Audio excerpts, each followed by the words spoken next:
নমস্কার। আজকে মোচার ঘন্ট হবে নারকেল দিয়ে। আমি মোচাটা নিরামিষ রান্না করি।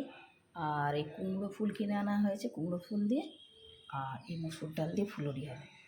তো আমি দেখাবো আপনাদের কিভাবে কুমড়ো ফুলের দিয়ে মসুর ডাল দিয়ে ফুলুরি হয় আর মোচার ঘন্টটা নিরামিষ কীভাবে তৈরি করা হয় সেটা আপনাদের দেখাবো।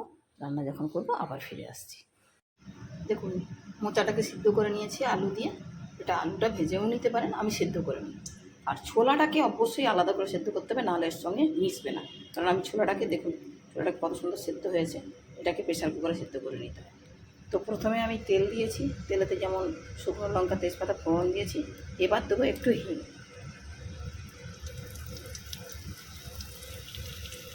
হিং দিয়ে বিশেষ কিছু মশলা নয়, দেবো তেজপাতা, টমাটো, এরপরে দেবো আদা বাটা আর জিরে গুঁড়া, লঙ্কা অল্প, বেশি ঝাল ঝাল হবে না যেহেতু এটা মোচার ঘন্ট হবে।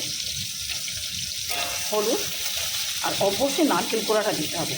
ওটা নামানোর সময় নারকেল কোড়া আর একটু ঘি দিয়ে সামান্য একটু মিষ্টি দিয়ে নামিয়ে নিলে এটা কিন্তু মোচার ঘন্ট, খুব সুস্বাদু মোচার ঘন্ট তৈরি হয়ে যাবে। আবার ফিরে আসছি। ঘন্টটা অবশেষে রেডি হয়ে গেছে। এবার নামানোর আগে একটু ঘি দিয়ে দিতে হবে, তাতে স্বাদটা পাওয়া যাবে। যেহেতু নিরামিষ জিনিস, এটা সম্পূর্ণই নিরামিষ।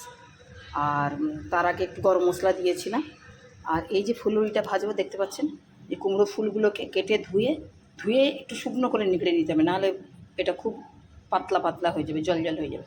আর মুসুর ডালটাকে বেটে ফাটিয়ে নিয়েছি, আর পেঁয়াজ দিয়েছি, আর লঙ্কাটাকেও আমি ডালের সঙ্গে বেটে নিয়েছিলাম। ফুলুরি ভেজে আবার আপনাদের সঙ্গে দেখা হবে। অবশেষে আমার ফুলুরিটা রেডি হয়ে গেছে। এখনও সবগুলো ভাজতে সময় লাগবে।